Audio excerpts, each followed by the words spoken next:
Dari bisnis hewan kurban ini ternyata muncul berbagai macam varian-varian bisnis sampingan dari hewan kurban.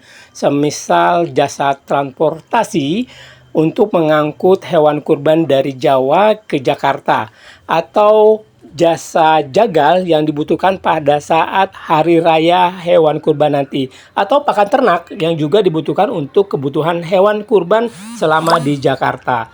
Jadi, jangan remehkan bisnis hewan kurban. Barakallahu fikum.